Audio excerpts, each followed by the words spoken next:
Hi everyone, today we're going to read one of my favourite books, Paddington Minds the House. I've read this one a few times, it's actually quite funny. He gets himself into all kinds of trouble, so let's have a look and see what happens. One morning, Mrs. Brown and Mrs. Bird went out for the day and left Paddington to look after the house. There's the first mistake. I shall wash up all the breakfast things while you are gone, he said, and then if I have any time left over, I may do some spring cleaning. Oh dear, said Mrs. Brown, I don't like the sound of that. As soon as the others had gone, Paddington set to work. He washed all the breakfast cups and saucers and plates and put them in a rack to dry. And he did the dusting, and after that he washed the dusters and the towels and hung them up to dry. That's very good of Paddington. When he had finished hanging up the dusters and the towels, he started making a special chocolate cake as a surprise for Mrs. Brown and Mrs. Bird for when they got back. Paddington liked cooking, and he was soon busy mixing flour and cocoa and sugar and milk together in a large bowl. Look at him go.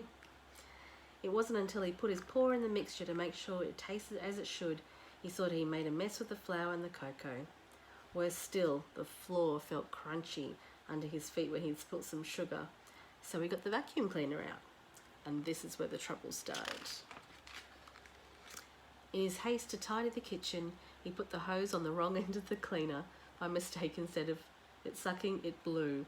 Paddington staggered back as all the old dust came out and rose into the air like a big black cloud.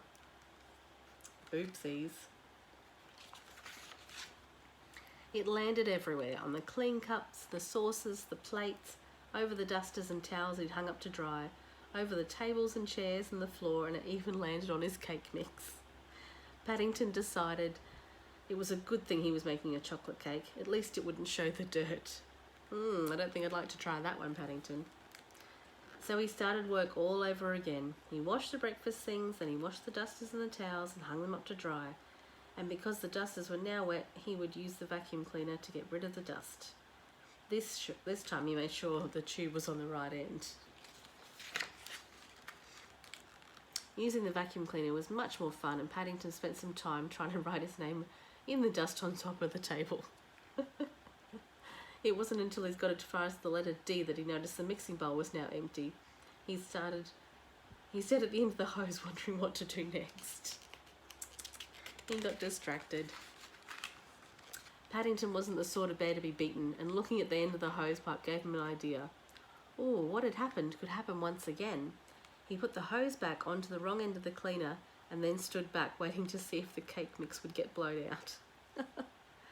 For a second or two nothing came out, and he was about to poke a spoon down inside to see if that would help, and there was a loud rushing noise. One moment the kitchen was clean and shiny as a new pin, and the next moment it looked as if it had been raining chocolate. Paddington gazed unhappily around the room. It was in a worse state than before. In fact, he couldn't remember even seeing it such a mess. He gave a deep sigh, and for the third time that day he set to work. He washed the breakfast things. He washed the dusters and the towels, and he hung them up to dry, and then he scrubbed the floor and the walls and polished the table and the chairs until it all looked as good as new. In fact, he cleaned everything except himself, but by then it was too late, for there was a ring at the doorbell. "Paddington!" cried Mrs. Brown. "Whatever have you been up to? Are you okay? You're covered in spots." "Brown ones," said Mrs. Bird. Paddington looked at himself in the hall mirror and saw for the first time what a mess he was in. "I think I must have had a bad attack of spring cleaning fever, Mrs. Bird," he said. Mrs. Bird hurried into the kitchen, but she had to admit she had never seen it looking quite so clean, and wondered if Paddington had spots on his duffel coat as well as whiskers on his whiskers, but she didn't say anything. "I think," she said, "you better go and have a nice hot bath." Paddington thought that was a very good idea. He felt tired after all his hard work. Afterwards, when he was safely tucked up in bed, Mrs. Brown brought him his supper on a tray, and she said, "You're looking better already. The rest must be doing you good." "It isn't so much spring cleaning that brings you out in spots, Mrs. Brown," said Paddington. "It's all the cleaning that you have to do afterwards." Oh, look at him having his supper in bed. Hope you enjoyed that one as much as I did. Thank you.